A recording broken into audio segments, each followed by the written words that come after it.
개인들이 그거를 다 알 수 없다는 자체가 일단 기울여진 운동장이 아닌가 싶기도 하고 처벌을 좀 강하게 해야 된다는 생각을 해요.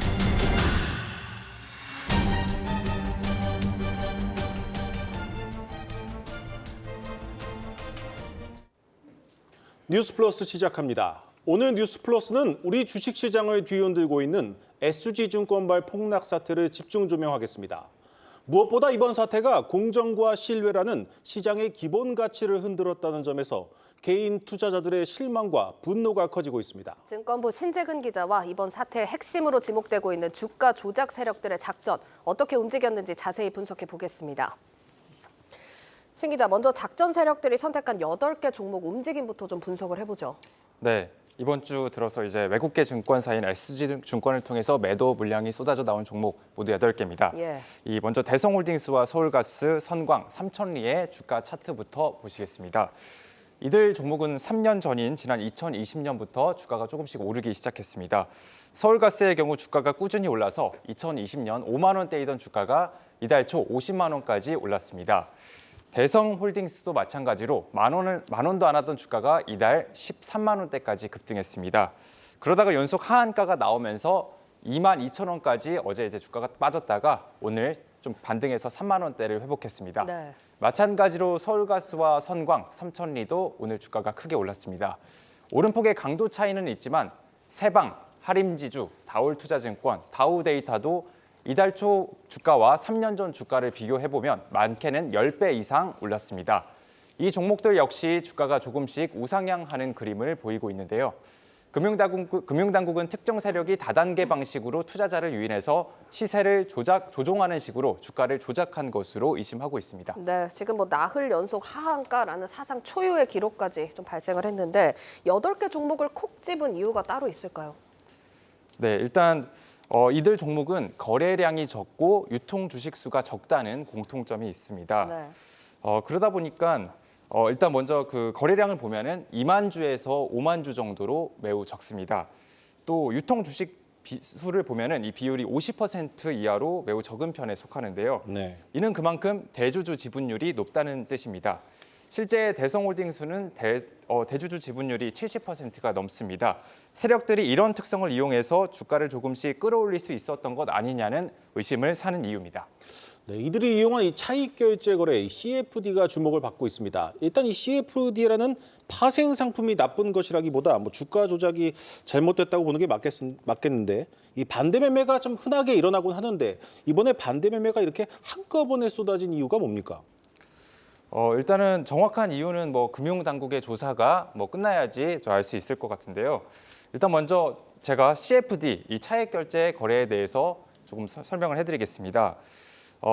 일단 그 CFD는 개인이 직접 주식을 사지 않고 이 매매 차익에 대해서만 현금으로 결제하는 상품을 말을 하는데요. 예. CFD 계좌를 보유한 고객은 주식을 서급할 때 증권사와 계약을 맺고 이때 고객은 보유 금액의 최대 2.5배까지 돈을 빌려 투자할 수 있습니다. 즉 100만 원만 있어도 250만 원어치 주식을 살 수 있는 거죠. 이 증권사는 회사 명의로 고객 대신 주식을 사고 팔게 되는데 여기서 주가가 올라 수익이 발생하면 그 수익을 고객에게 지급한 구조로 이루어집니다. 여기서 문제는 이제 주가가 떨어졌을 때입니다. CFD는 최소 증거금률 40%가 필요한데요. 100만 원어치 주식을 CFD로 샀다고 가정해 보겠습니다. 주가 하락으로 주식 평가 금액이 60만 원 아래로 떨어지면 증권사는 고객에게 증거금을 더 납부하라는 이 마진콜을 하게 됩니다. 네. 돈을 더 내서 평가 금액을 60만 원 위로 유지하라는 뜻입니다. 만약 고객이 증거금을 납부하지 못하면 이 증권사는 다음 날 오전 10시부터 12시 사이 강제로 고객의 주식을 팔아버리는 반대 매매를 하게 됩니다. 이 빌려준 돈을 회수해서 손실을 보지 않게 하기 위해서입니다. 이번에 이제 하한가를 맞은 8개 종목 모두 동일 증권사인 이 SG증권을 통해서 이 매도 물량이 나왔다는 점에서 이 반대 매매 아니냐 이런 의심을 받고 있습니다. 네, 이 무더기 한가 사태로 해당 종목에 투자한 사람들 큰 피해를 입을 것이라는 예상도 나오는데 이 증권사들 피해도 적지 않을 것이라는 전망이 나옵니다. 뭐 소문에는 뭐 수천억 원에 달할 것이다 이런 얘기도 들립니다. 네, 그렇습니다. 증권업계는 CFD 투자자가 손실 정산을 못하게 되면은 이 개인 파산 절차를 밟는 상황을 가장 우려하고 있습니다. 네. 고객으로부터 손실분을 못 돌려받으면 증권사는 고스란히 그 돈을 날릴 처지에 놓이기 때문입니다. 이 증권사는 못 받은 돈을 미수채권으로 처리를 하게 되는데요. 시장에선 이번 사태로 인한 총 미수채권 규모가 수천억 원대에 이를 것으로 예상을 하고 있습니다. 아직 손실액이 확정되지 않았지만 거론되는 미수채권 액수로는 이 교보증권과 키움증권이 1,000억 원을 넘을 것이다. 이런 얘기들이 나오고 있고요. 증권사가 고객에 대해서 소송을 걸 가능성도 배제할 수 없습니다. 네, 신 기자 여기까지 듣도록 하겠습니다. 앞서 보신 것처럼 SG증권발 폭락 사태가 걷잡을 수 없이 커지자 금융당국이 뒤늦게 증권사 사장단을 소집했습니다. 이 자리에 모인 증권사 사장들은 의혹과 풍문만 나도는 우리 주식시장에 대해 깊은 우려를 표했습니다. 금융당국은 리스크가 시장 전반으로 확산되지 않도록 이번 사태의 주범으로 지목되고 있는 차익 결제 거래, CFD를 비롯한 레버리지가 큰 상품들을 잘 관리해 줄 것을 요청했습니다. 유주한 기자입니다. 국내 35개 증권사 CEO들이 잔뜩 긴장한 듯한 모습으로 한자리에 모였습니다. 이번 주 초 소시에테 제네랄 창구에서 매물이 쏟아지며 작전 세력이 주가를 끌어올렸던 8개 종목이 폭락을 거듭하자 금융감독원이 서둘러 증권사를 불러 모은 겁니다. 금융감독원은 차익 결제 거래, CFD 마케팅을 자제해달라고 요청하고 위험 관리에 만전을 기해달라고도 당부했습니다. 해당 종목 주가가 길게는 나흘간 가격 제한폭까지 속절없이 떨어진 이유가 레버리지를 활용한 CFD 계좌에서 반대 매매가 눈덩이처럼 불어났기 때문으로 보기 때문입니다. 과도한 레버리지로 인한 투자자 손실이 확대될 위험이 있어 투자 권유 시에 보다 신중하게 접근할 필요가 있겠습니다. 기초자산에 따라 증거금융을 차등하거나 과도한 고객 유치 이벤트와 마케팅은 지양하여 증권시장 전반으로 레버리지로 인한 리스크가 확산되지 않도록 힘써주실 것을 당부드립니다. 그동안 CFD 서비스를 확대해온 증권사들은 금감원 요청에 따라 CFD 신규 가입과 매매를 중단시키고 청산만 가능하도록 조치했습니다. 이 자리에 참석한 한 증권사 관계자는 CFD는 증권회사의 내부 리스크라기보다는 투자자들의 리스크를 증권사가 관리하고 지원하라는 차원으로 보여진다며 당국 요청에 적극적으로 대응하겠다고 밝혔습니다. 이번 사태와 관련해 증권사 대표들은 각종 의혹과 떠도는 풍문으로 국내 자본시장에 대한 신뢰가 훼손돼서는 안 된다며 우려를 표했습니다. 자본시장은 신뢰를 바탕으로 성장하는 산업이라고 생각해 왔습니다.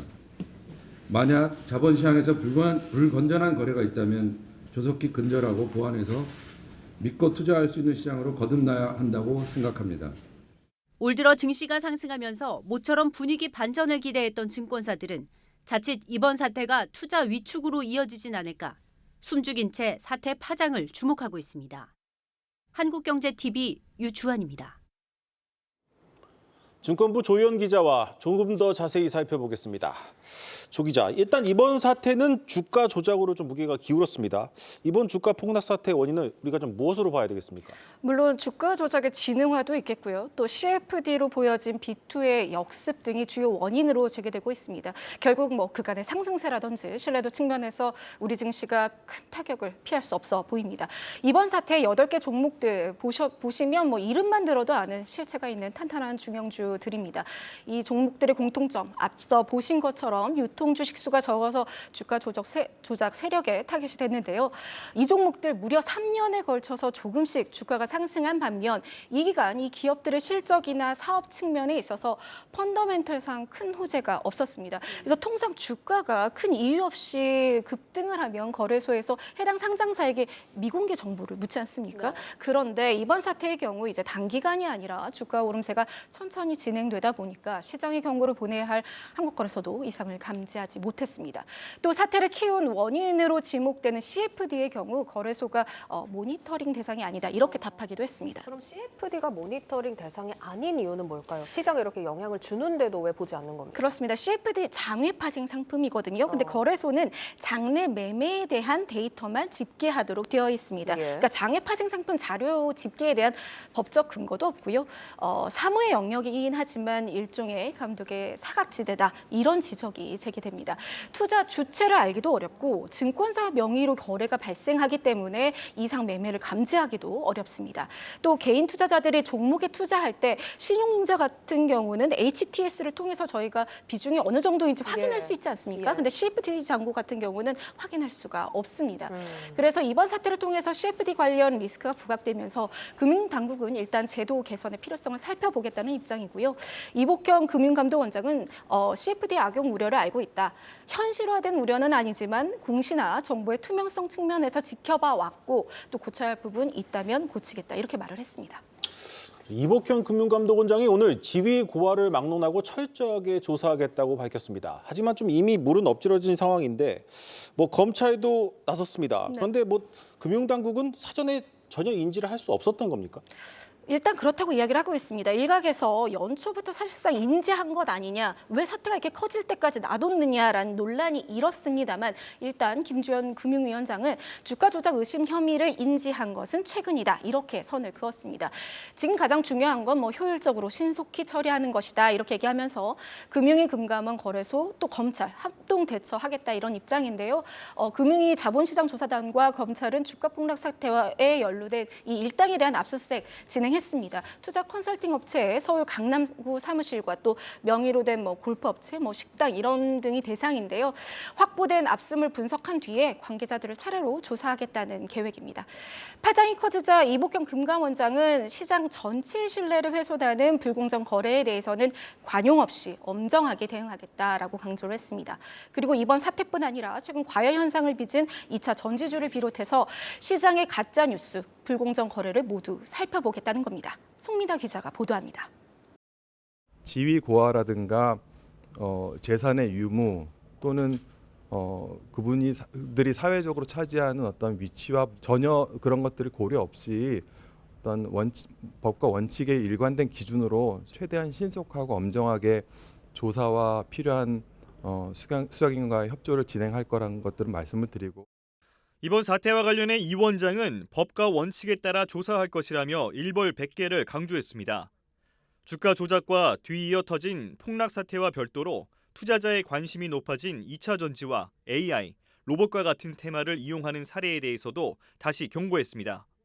시장의 변동성을 이용해 이익을 보고자 하는 세력이 가짜 뉴스를 통해 불공정 거래 소지가 있었던 점을 눈여겨보고 있었다는 것입니다. 파장이 커진 이번 사태와 별도의 사례에 대해서도 조사 의지를 표명하면서 감독 당국의 칼날이 어디로 향할지 주목됩니다. 다만 이 원장은 규제보다는 자율성을 존중해야 한다는 의미를 담아 증권시장 흐름을 색안경을 끼고 봐서는 안 된다고도 말했습니다.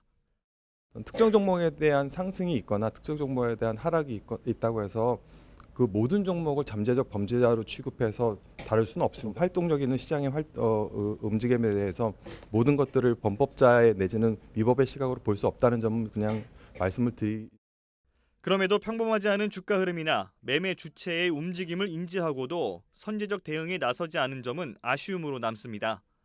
정부와 감독당국, 거래소의 시장 감시 기능이 주가 조작 세력의 행보를 따라가지 못하는 게 아니냐는 지적이 그래서 설득력을 얻고 있습니다. 한국경제TV 송민아입니다. 네, 이번 주가 조작 사태의 핵심 인물로 주목받는 모 투자 자문사 대표가 오늘 한 라디오 인터뷰를 통해서 돈을 번 사람이 범인이라는 말을 했습니다. 그가 지목한 사람이 바로 김익래 다우키움그룹 회장인데 지금 600억 원 규모로 알려져 있죠. 다우데이터 주식을 폭락 사태 전에 매각을 해서 의혹에 휩싸인 인물이죠. 그렇습니다. 주가 급락 이틀 전에 시간의 거래로 보유 지분 처분하면서 논란이 됐는데요. 예. 이 라더견 씨는 주가 폭락의 발단이 김익래 회장의 블록딜이다 이렇게 주장을 했습니다. 그리고 CFD 반대 매매도 키움증권이 발단이다 이런 주장을 내놨는데요. 예. 이에 키움증권 측은 라 씨의 주장 전면 반박하고 나섰습니다. 주식 매도 시기가 공교롭게 맞물린 것뿐이다라는 입장입니다. 이 내용은 박승환 기자가 취재했습니다. 저희 키움증권이 조그만 증권사가 아니고 4조짜리 대형 증권사입니다. 그런 데서 그런 일은 있을 수가 없는 일입니다. 저도 어렵게 이제 사장이 됐는데 제 직을 걸 수 있습니다. 김익래 다우키움그룹 회장이 주가 폭락 정보를 미리 들은 게 아니냐는 의혹에 키움증권은 강력하게 부인했습니다. 실시간으로 반대 매매가 이뤄지는 CFD 특성상 거래 정보를 미리 하는 것은 불가능하다는 겁니다. 증여세 마련을 위한 매각이었고 주가 방어를 위해 블록딜을 선택한 것이라며 금융당국의 요구가 있으면 적극 설명하겠다는 입장입니다. 아직은 소명을 해달라고 말씀이 없으셔서 아직은 안 했고 저희는 그거는 언제든지 다 오픈할 수 있습니다. 예. 앞서 김 회장은 지난 20일 다우데이터 주식 140만 주를 매각했습니다. 전체 지분 3.65% 규모로 금액으로 따지면 600억 원이 넘습니다.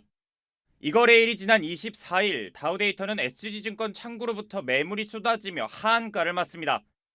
연일 폭락의 주가는 나흘 만에 3분의 1로 쪼그라들었습니다.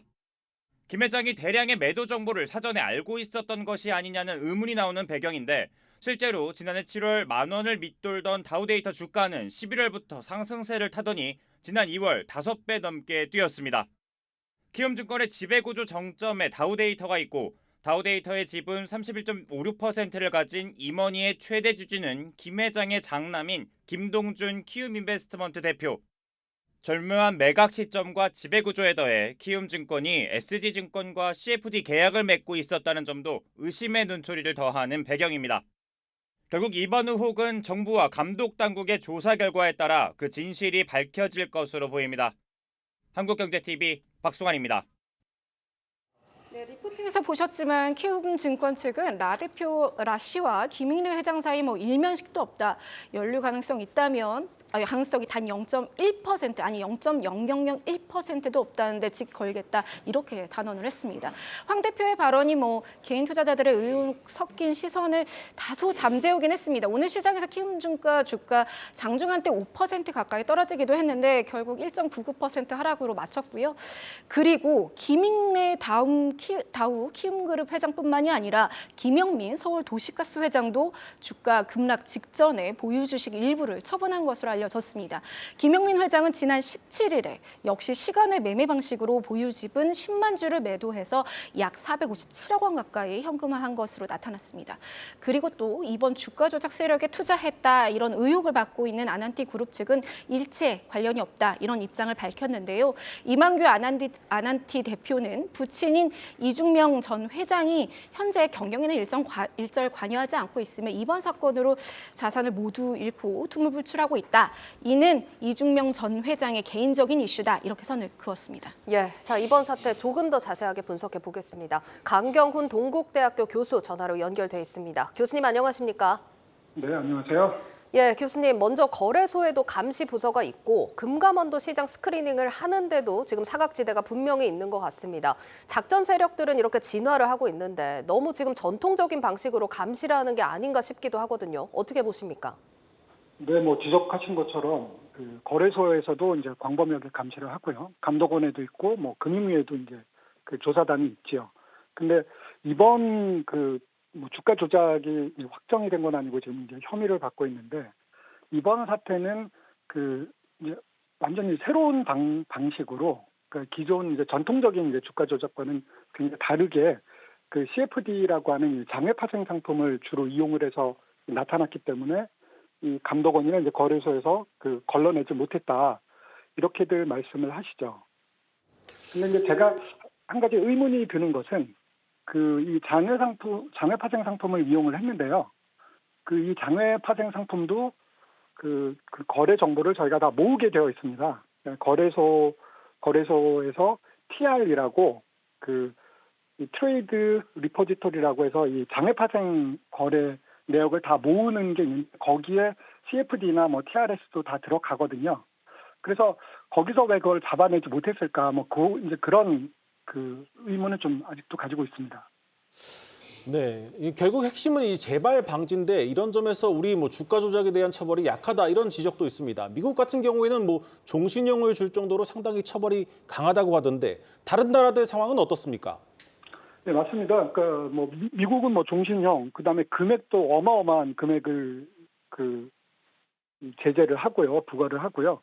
중국 같은 경우에도 굉장히 큰 금액을 부과하고 유럽도 다 마찬가지인데 우리나라가 좀 솜방망이 처벌이다 이제 이런 지적들이 많아서 현 정부 들어와서도 계속해서 이 처벌을 강화하고 적발을 좀 더 손쉽게 하고 이런 제도 개선을 계속 내고 있는데 이게 아마 법안이 통과가 안 된 부분도 있고 또 아직까지도 많이 미흡한 것 같습니다. 예, 지금 이번 사태의 진원지로 꼽히는 CFD도 지금 해외에서 들어온 금융 상품이었는데요. 위험성이 큰 상품들이 유입되는 것에 대한 우려의 목소리도 나오고 있습니다. 시장 수요 그리고 투자자 보호 사이의 균형을 맞추기 위해서는 어떤 방안들이 필요할까요? 일단은 CFD는 이제 전문 투자자에게만 허용이 되어 있는데 전문 투자자 그 기준을 많이 완화를 했거든요.